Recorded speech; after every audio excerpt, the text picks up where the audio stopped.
Okay. Let's head on. Getting there.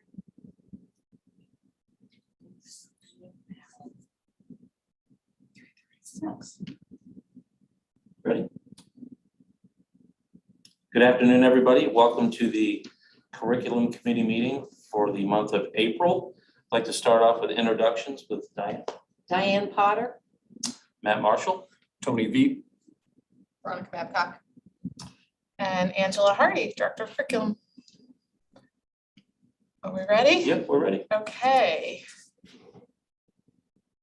So today we don't have any guests, and you did ask for guests. So these are I'm working on coordinating the Boys and Girls Club to join us to talk about the 21st Century Learning Grant and the impact that has on student learning, how that works, and where our dollars are allocated towards that program in partnership. They've had a couple of staffing changes, so I'll be meeting with them at the end of the month in hopes that we will be having them here, fingers crossed, in May. The challenge is we meet at 3:30, and that's when that program gets really active. So we're just trying to get that coordinated.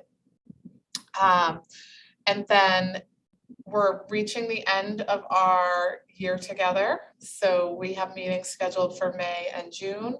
And based upon your request, that means we will be bringing teachers back at one of those meetings to talk through sort of end of the year curriculum, which may mean June meeting because May is our assessment month.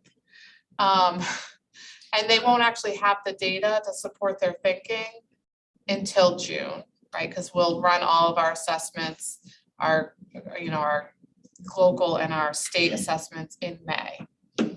And in much of that data will be available to them in May. So if I have them come in June, they'll be able to tie their growth data and their achievement data with their perception data. So that might be the most effective meeting for you. And then the coaches have agreed to come back and share some end of year perspectives. So depending on how that plays out, we may have them join us in May. And so that we're not taking away from the teachers' conversations and reflections. So I'm working on that as well, just trying to follow up on some of the requests you've made. So instead of having people today, we're going to work on just a follow-up on the district workshop day we had, a request to add something to the program of studies that you adopted at the last board meeting, and just trying to move through some policies to move them into the policy committee. So these are a little bit more light touch policies. We have a few more that will come before you in the next couple of months that needed a little bit more staff decision-making involvement in the revisions, which is actually a policy that we'll be reviewing today, is staff involvement in decision-making. Timely. And then we'll be done. So I'm going to share the screen instead.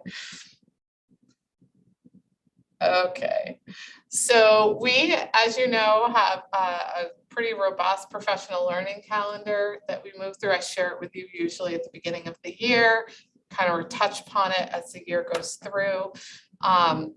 And I brought to you in January that we would like to adjust the March 18th workshop day this particular year, really build off of the bright spots in our district. And instead of doing kind of our traditional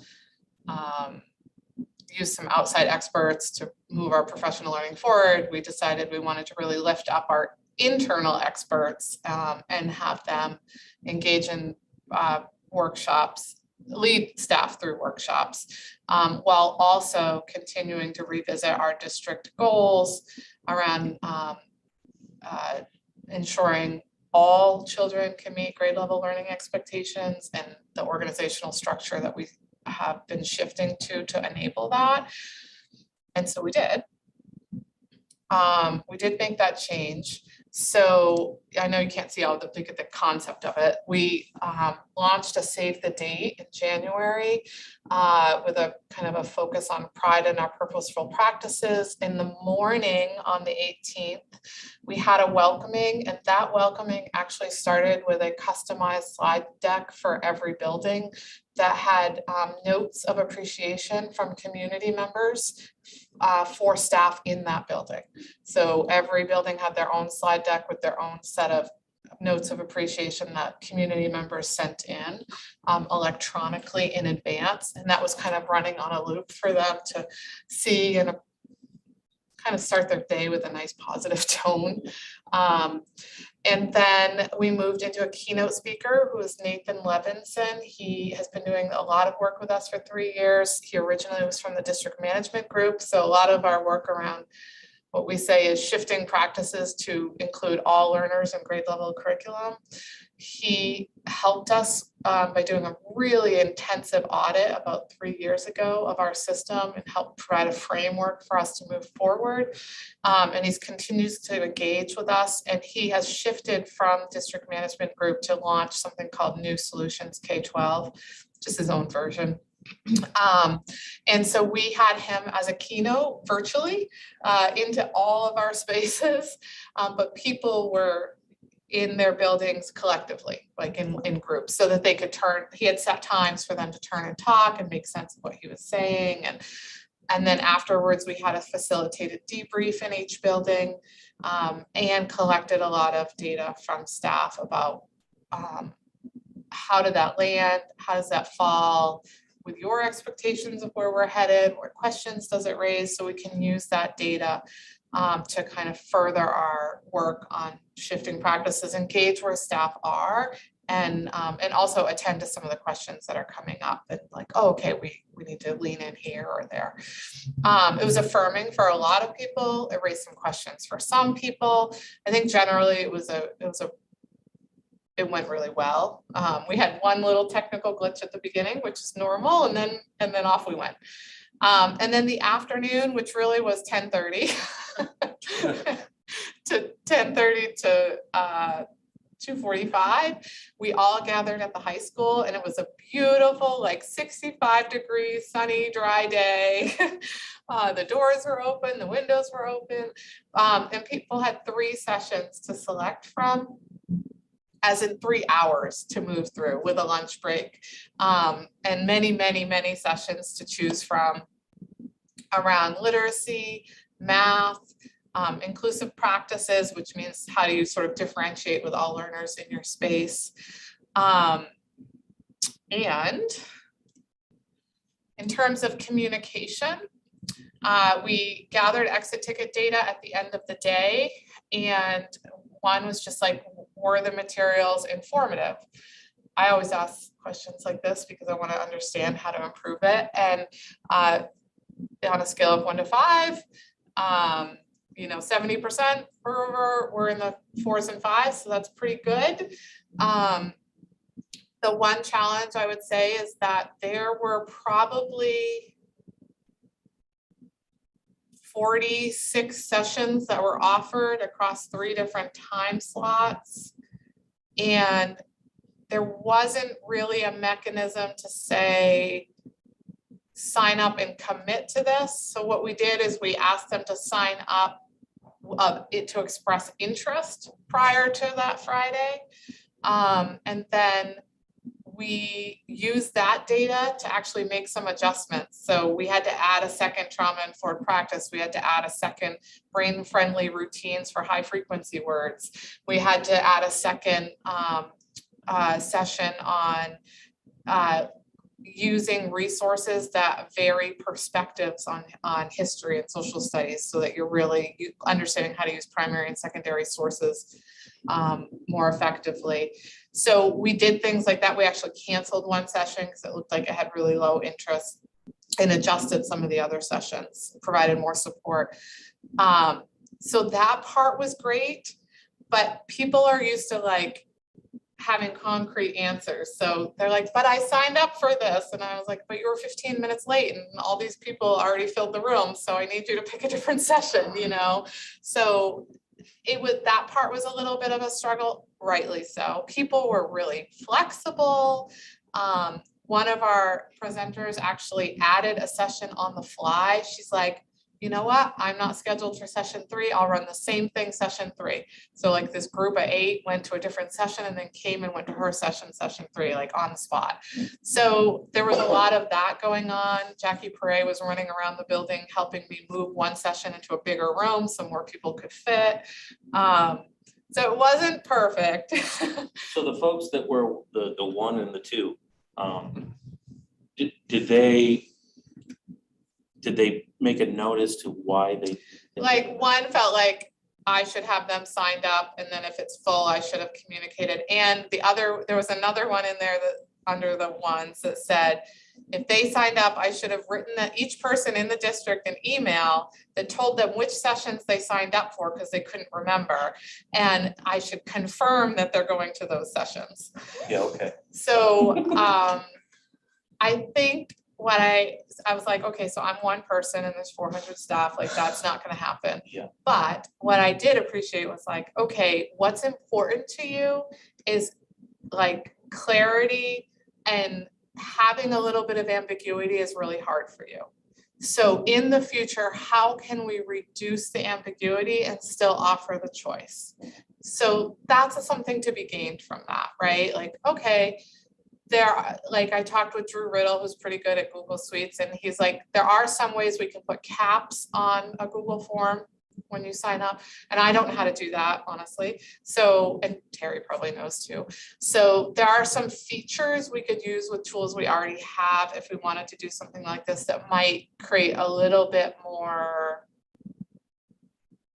of a confirmation process. But as you know, like when I have people sign up on Monday to gauge sessions, people might call out sick on Friday. And what I didn't want to have do is have like 10 people call out sick, a session be low in attendance, whereas other people would have come if they realized the door was open. So it's just figuring that part out, like if we want to do this again. And I totally understand people wanting that clarity. Like there's enough decision making they have to do in a normal day, being a teacher or in a tech or another staff member, that trying to do another kind of decision is hard. But at the same time, I need a little like recognition that there's very few people that actually organize this.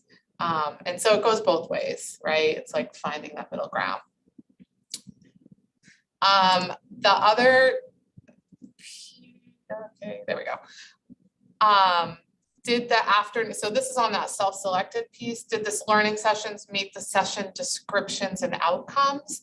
So every session was it, we told them what session, which sessions they were running, 1, 2, or 3, or we had some 2-hour sessions, so they were running 2 and 3. We told them who was presenting, what the learning outcomes were for each session, what the description was for each session. And it was like a 14-page document, but it was cool. And so and then every session was supposed to provide their outcomes and description at the beginning before they launched into their learning session. So it should have been in the beginning of their slide decks or materials that they handed out. And so this is actually the highest we've ever gotten whenever I've asked this question before. So I'm pretty excited that we hit in the 4s and 5s a lot. When I went into individual, we asked this same question for each individual session. You went to session 1, pick the session, did it meet the learning outcomes and description, whatever, you know, and then offered specific feedback to the presenters. So it was Friday. By Monday, all the presenters got feedback from their participants about what they thought about their session. And it's even higher. We're higher in the 4s and 5s all the way through every individual session. But like generally speaking, we went a little lower, which was so funny to me. But this is really good. This is strong data, I think. I was kind of excited. I'll move this. I can't see. Did you feel that you had options to choose from that aligned with the district goals and plans for this day? So pretty high. A few, based on feedback I could tell, was like we did a really great job this time meeting the needs of ed techs. Like that was, we had special sessions just for them that were aligned to a survey that our Ed Tech Association had run in the fall for me. So I'd use that data and we planned sessions in March for that, well, all year, but also in March for them. That was some of our strong feedback, and I had some like team meetings, like the library had a team meeting and mental health team had a team meeting, and so within they could go to some sessions and have their team meeting. But I would say probably like physical education, or like if they weren't going to first aid, they might not all the sessions applied.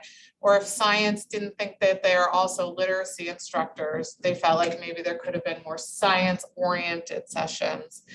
So that's where we missed the mark a little, but it really wasn't the plan. The plan was to focus on literacy, math, and inclusive practices. So I still feel like the data is pretty strong.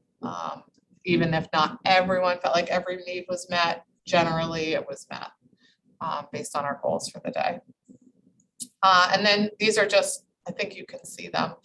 A sampling, there was so much feedback to sort through. But a sampling of some feedback, it was actionable. I think that was, people were really well prepared. Every presenter had to make a proposal. It had a lot of organizing structure in the proposal. A team went through every single proposal. We sent it back.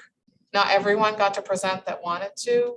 Those that presented, we sent it back for edits.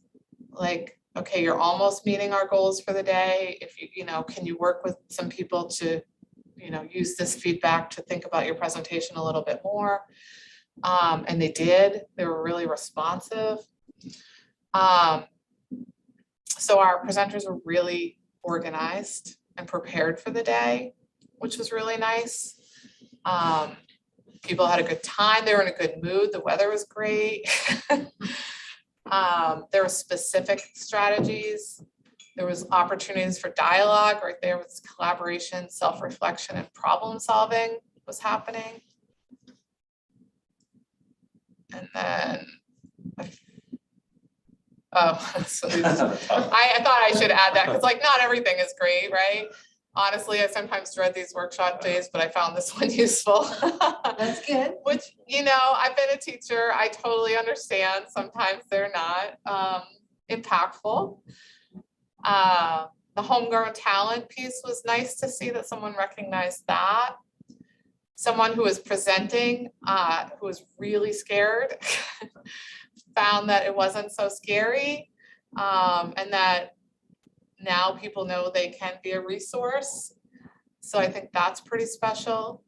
This one I added, like, obviously we didn't the pre-K teachers maybe didn't feel like what we offered was directly tied to them. I think that's where that ends, because there was a lot of early literacy stuff, but maybe they felt like they already have that strength and so it didn't tie to them. So that's fine. We can think that through in the future. And then the timing, there was a few comments. So this is just one of the few. This day is always right before the end of the second trimester, always. And it's always 2 weeks before parent-teacher conferences. And the day before, we provided teachers time in their buildings to just work on report cards and prepare for conferences, half a day. So some people were able to recognize that and use the next day. Some people felt like they needed more time. We always feel like we need more time. So that's just because they take great care in those report cards and what they share and how that's represented. And I understand that completely. I don't have a lot of control over that because it's really hard to find another time where we can meet the common calendar needs across the districts, right? The calendar is not just set by our district, it's set by a collaboration. One of the things a few people said was the day before isn't always an early release. And we used to have something called like a wellness day, and they get to self-select hiking or basketball or yoga or something to kind of decompress before the big Friday learning day. And we didn't do that this year. We haven't done it for a few years. And it's been brought up. So it's something for us to consider as a district, if that's like work we want to continue to pursue with staff. This year, we just felt like one we weren't sure we had the resources, the staff resources to pull that off. And two, we felt like time in their classrooms working on their report cards was actually going to be just as much wellness as like going to a yoga class. And when we look at the feedback from the wellness days, we get just as much feedback that says, I'd rather just be in my classroom getting stuff done so I don't have to bring it home. So, you know, that's just the nature of the beast, is trying to figure out how to find that sweet spot for all the different staff members and being flexible and maybe not doing the same thing every single year over year. So those are some of the things that I learned from this. I think that's all I organized for now. Do you have questions? I just felt like it was such a big investment. I wanted to make sure we actually raised it today. Angela, you did a great job coordinating today. Yeah. Seemed like there was a lot of balls in the air. Yeah, it was a team. The coaches did an inordinate amount of work, not only in their own presentations, because they were some of the presenters, but certainly not all. But they were also really helpful in going over the proposals with me.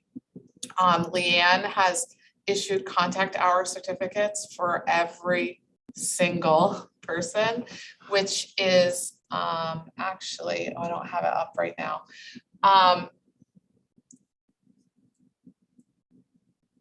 900 and something contact hours, close to 1,000 contact hours that we issued just on that day. And every person gets a certificate for every session they attended. We had a sign-in attendance form and an exit ticket for every session. So there was a double check and balance, and then they earned their contact hour certificate, and the same was for the morning keynote. So that's where we got up to the 1,000 contact hours. Teachers need contact, all staff actually at all levels need contact hours for renewal of their certificate every 5 years. And in-district work is where they get a lot of it, but you don't get contact hours for doing report cards and for attending staff meetings, and you only get it for learning or curriculum committee work. Oh, I skipped that slide. Huh, I had that all ready for you. Here it is, might as well share it. These are where they get their contact hours. I keep hiding me. District workshop days and early release days where learning is attended to or committee work is attended to, but not for things like staff meetings and you know, other responsibilities staff have. Out of district conferences, educators can secure contact hours from the out of district agency. Graduate courses, they obviously receive credits. Credits translate to contact hours as well.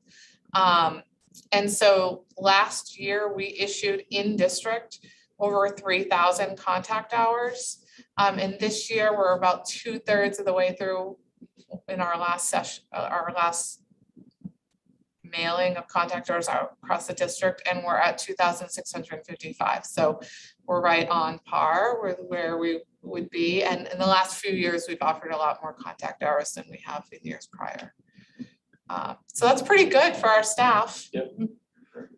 I really like how you talked about sort of setting it up on purpose that way, that staff were used to do the presentations, and that feedback there, I think, kind of showing that they noticed it as audience members and also as presenters. Like it just, I don't know, really activates obviously the wisdom, you know, the wealth of knowledge that's available in the building. So very cool that, yeah, to do that, and then that it did get noticed.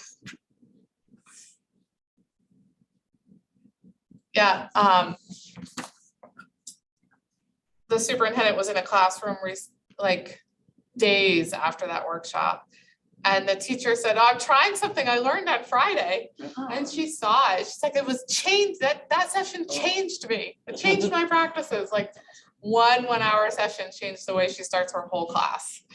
Apply it, that's awesome. So that's pretty, and she was willing to do it in front of the superintendent who was in the room. There's probably you know? the comment that said, I can use this on Monday. Yeah. Yeah, it was pretty cool. It was like, wow. Nice. And in fact, actually, like there have been departments at the high school where they've said, oh, we want this person to come and do that session with a little bit of a slightly different lens to the whole department so we can think about how to adjust some of our lessons. So I mean, there was some pretty significant impact from a lot of the sessions. So that was cool.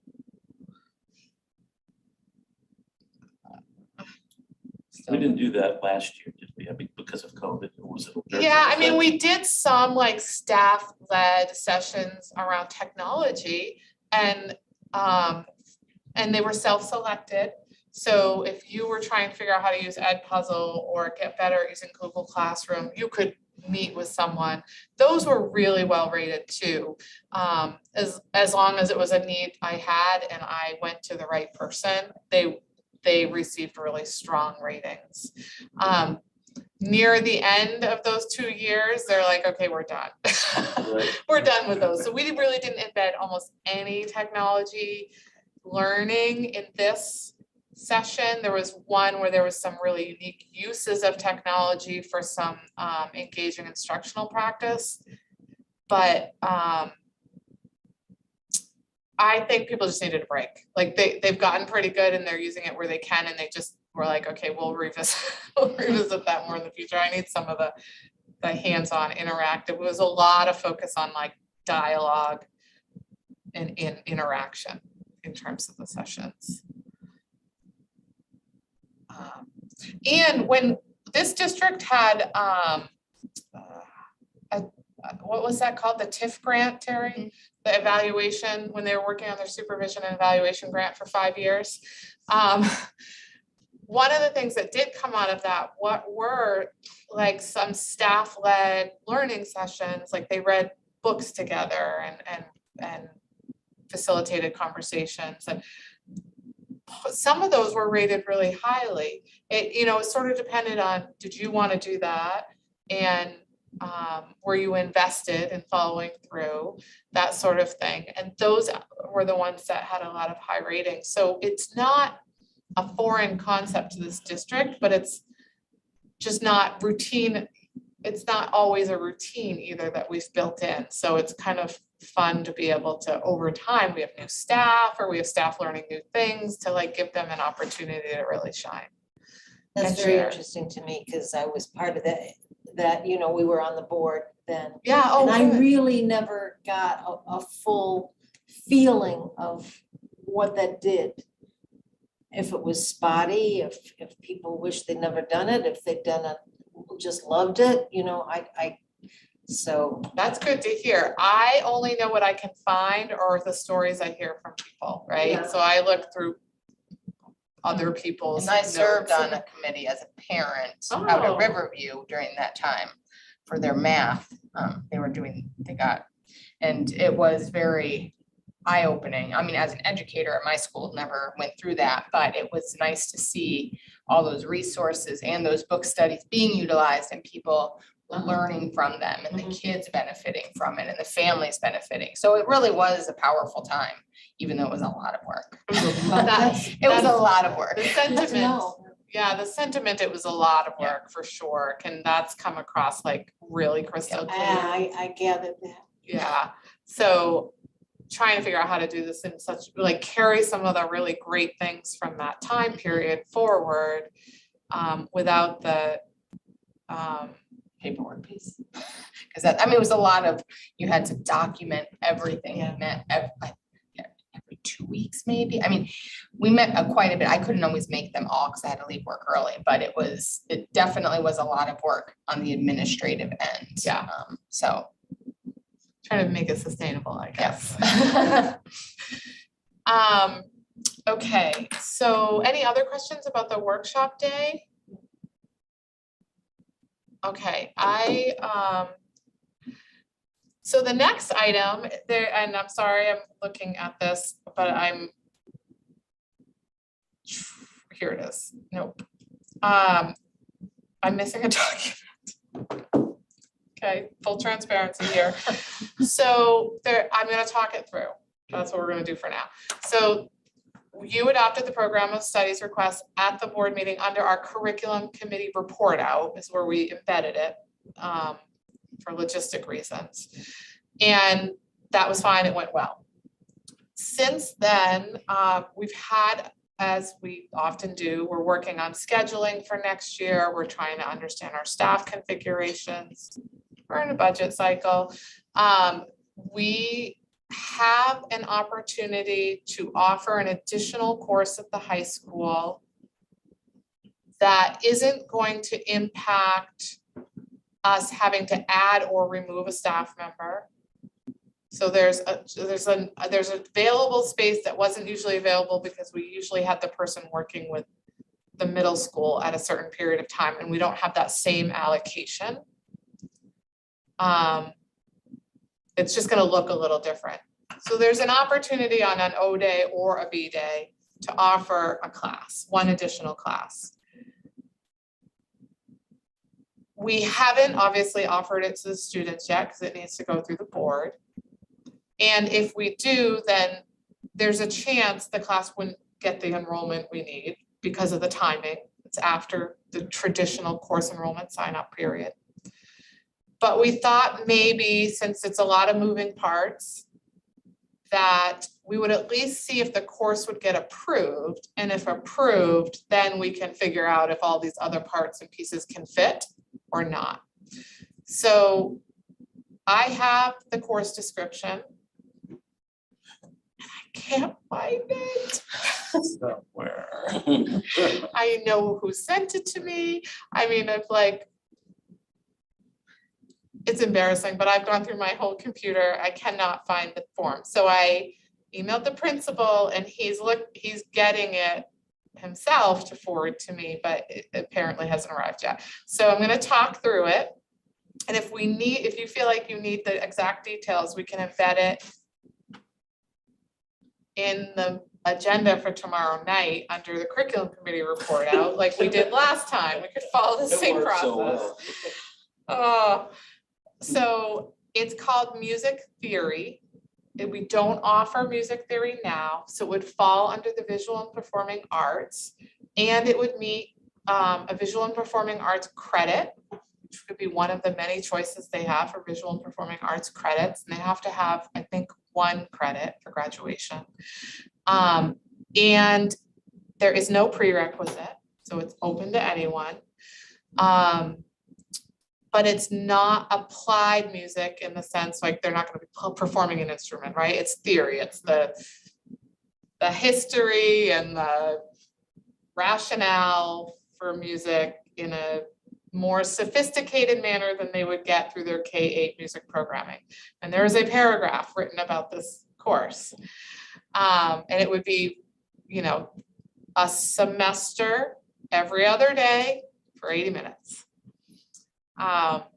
Is there enough material for that? Yes, there is. Yeah, I know. In college, they take this for a whole semester also. So someone who really wants to pursue visual and performing arts in college, it's a great intro course to also make sure that that's the direction they want to go in. It's a great way to ground someone who's really into the performing arts, the music band chorus side of it.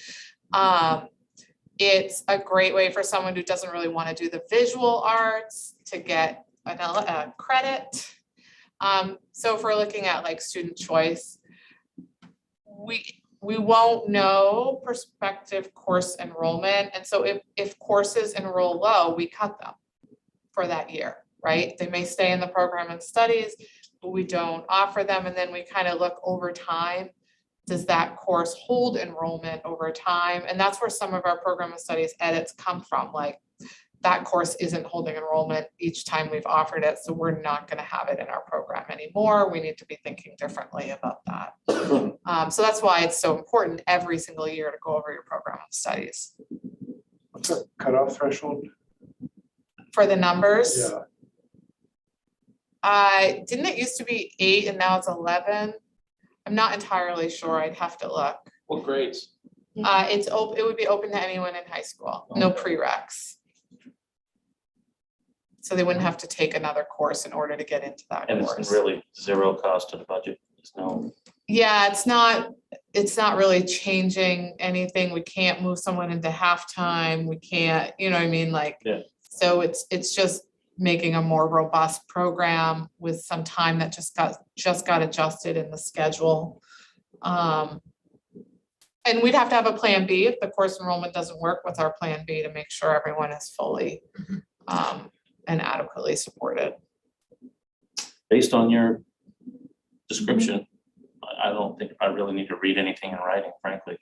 I mean, there's nothing really unique about it's a general music theory class, but there, I can embed I can ask Martha how we add the language once I find that email. Maybe if you get, just a thought, maybe if you get the email like this evening or tomorrow, maybe just flip it to us, but take a quick peek at it before the meeting. Yeah. I think you're gonna get a revised agenda anyway for tomorrow night's meeting after the finance committee tonight. So maybe I can embed it in that or If add not- a different, or add as an attachment to that with the revised agenda. Do you need anything from us, whether it be a motion or a vote? I think we should probably do a vote since the program of studies typically needs a vote and we did that with the full board last time, so probably. Okay. So a motion and a second and a vote. So moved to add music theory to the curriculum. Second. And the vote. In favor?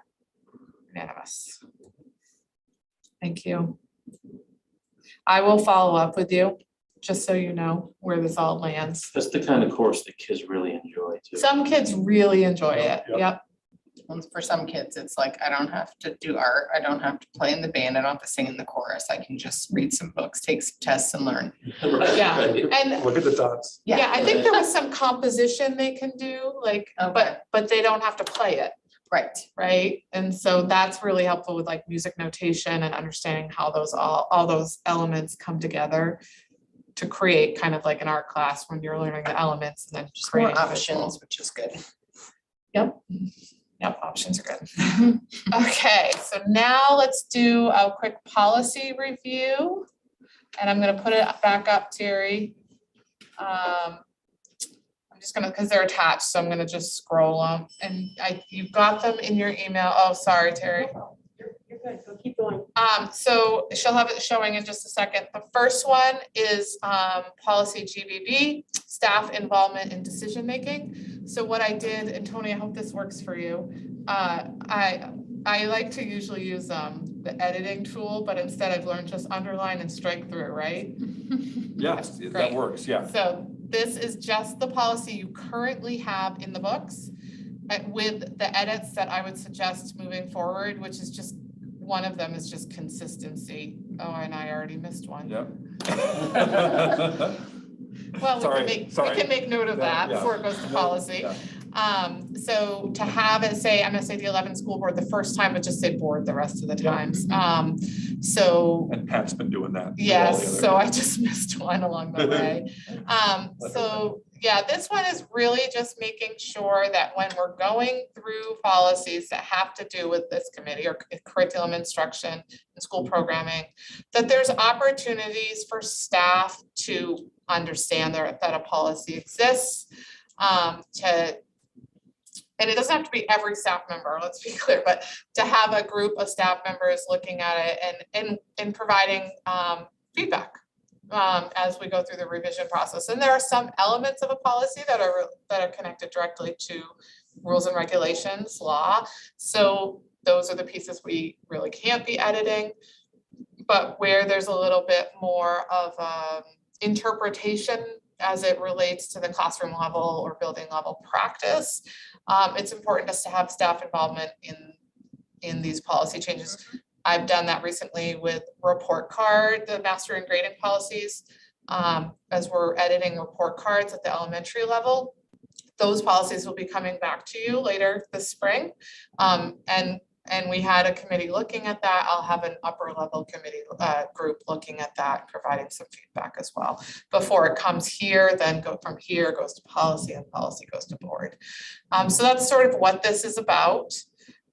So there were no substantial changes in this policy that we saw.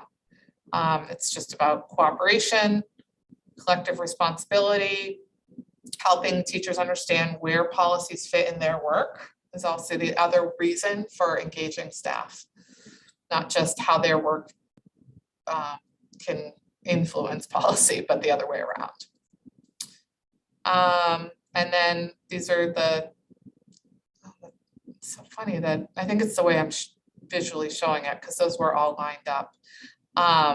And so then if this gets revised, it's on the cycle, it would be adopted this year. Do you have any questions about this policy or any comments?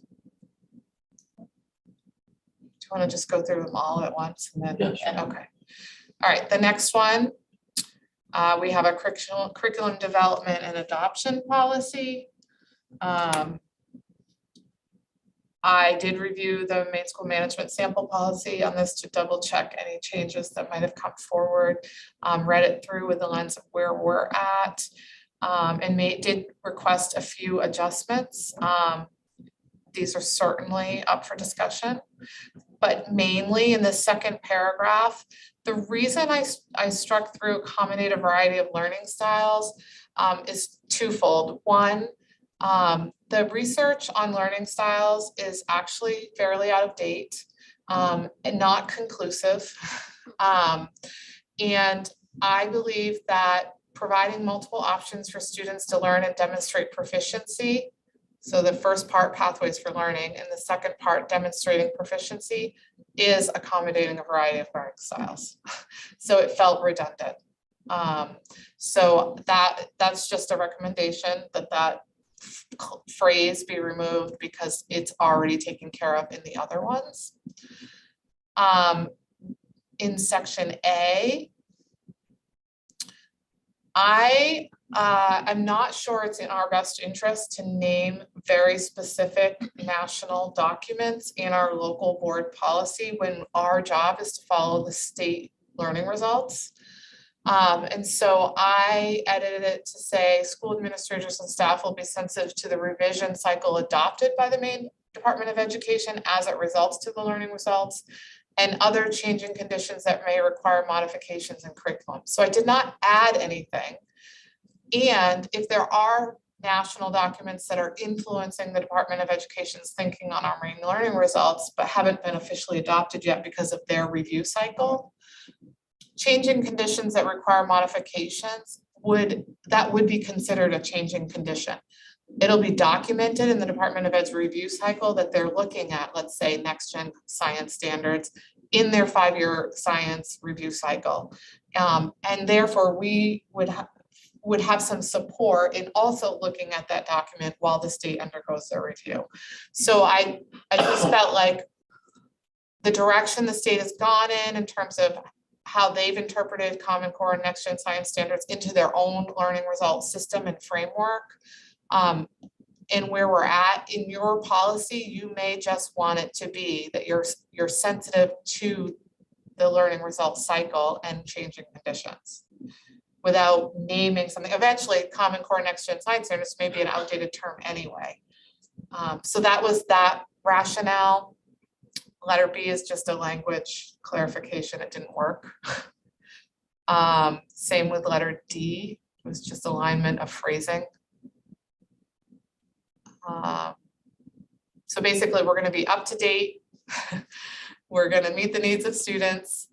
We're going to have our own revision cycle, which we do. We'll be focused. We've had this term best practices, which is what does the research say meets students' needs the most efficiently and effectively, understanding brain science. That's really best practice.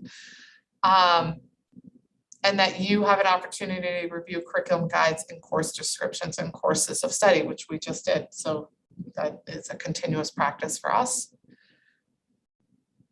And that's the only change except for I added these two policies that you have because they do have a reference to this policy.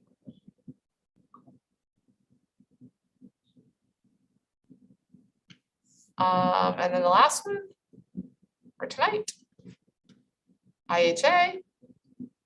So I followed Pat's approach of bundling up policies. This one is also one of those like just foundational documents you have in your instructional policies. What do we adhere to? We adhere to the learning results and the guiding principles, and that will have a system to support that. In this case, the second paragraph, I also, for alignment purposes, struck out the variety of learning styles of its students. Because it already says it will provide programs and instructional approaches that support the wide range of individual differences in students' abilities and interests. That's what learning styles are about. What are students interested in, and in what ways do they more effectively approach their work? And so just to have consistency, I struck that phrase out there. And then that first part of that second sentence didn't need to be there because we could merge those two sentences together now. And then I followed the board. You use the term basic instructional program in sentence 1. So it didn't feel like within that same sentence that we needed to also add basic knowledge, skills, and attitudes, but instead just knowledge, skills, and attitudes that support that. We use the term world language now rather than foreign language. So I edited that. That's it. No other changes. And this part down here is really just saying our instructional program will reflect the content areas as defined by the main learning results, which is a requirement. Now, And will they these do. go to policy tomorrow? These three? Or a week? I think the next time, right, in May? In May, yeah, Yeah. policy got basically canceled for April and then moved That's to, right, yeah. Yeah. moved to May. Yeah. The So regular much May. sickness everywhere. So any questions or comments on these 3 policies? Yeah, really good. They're the easier ones usually, because a lot of it's defined by state statute. And what should we move them forward to policy? Should we have a motion on that? I wouldn't think we need Do we to. need to? I mean, I can't remember. I don't think we do. It's policy is really the one that needs to make the motion. Make this, so we've Yeah. reviewed it and can just pass it on. Yeah. and, I think it just adds a layer of vetting and it takes some of that off the Yeah. hat, actually, so that's awesome, Great, I Yeah. think. And yeah, then we'll move them at policy. yeah, and then change that one MSAD11 that I missed. I'm sure Tony will find a comma or somewhere. in there. Yeah, he's good at that. Yeah, I'm I'm trying sure. to dial back. No, There were a I'm few, trying to dial. there were a few like semicolons I was like adding and I'm like, no. It's okay, I'm gonna dial back. See ya. Sorry. That is our agenda for, it's okay, that is our agenda for tonight. We meet again on May 10th, and that's where we will have hopefully staff and or the Boys and Girls Club. No, not staff, coaching and or the Boys and Girls Club, because we'll try to have staff after they have their assessment results in. Any questions or requests? Yeah. Yes, Especially all the workshop day work that you did. yes. If there's anybody else that helped, if you could just pass the. Yeah, there was a lot of help. Yeah, It was great. Terry's team got everyone set up. That was really great.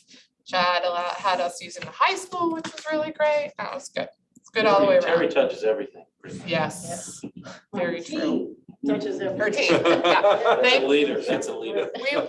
We were across 7 buildings, so it was really important in that morning when we were virtually streaming in. There were a lot of guidelines to follow to make sure people could hear and see. It was really, it was a little bit of A long way. calculated risk, but yeah, we have come a long way. It was good. The only glitch was on our end, Pat and I clicking the wrong button. But we figured it out. Great, thank you. We are officially adjourned. Have a